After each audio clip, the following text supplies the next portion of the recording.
Olá!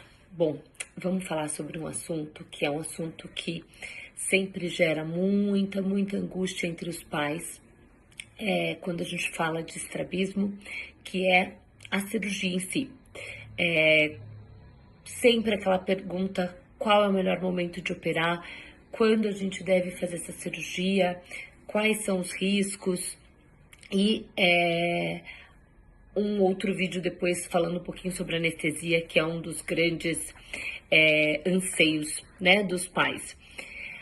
A cirurgia de estrabismo não existe uma regra, tal estrabismo tem que ser feito com tal idade.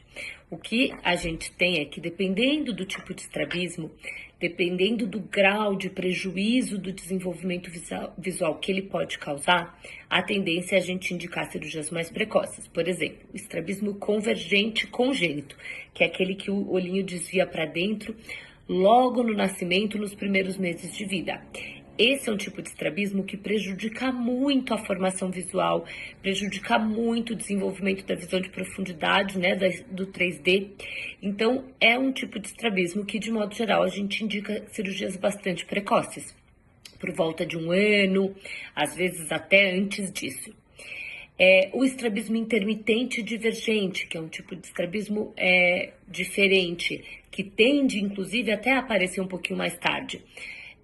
E aí, nesse tipo de estrabismo, o que vai acelerar a nossa indicação cirúrgica ou retardar, muitas vezes, é o quão compensado e quão bem controlado está esse desvio. Então, a gente tem várias variáveis na hora de avaliar um paciente com estrabismo e indicar o melhor momento para a cirurgia. Não existe uma regra fixa, mas é importante que os pacientes que tenham estrabismo sejam avaliados de forma bastante precoce para entender qual é o melhor momento para se submeter a um procedimento cirúrgico para correção.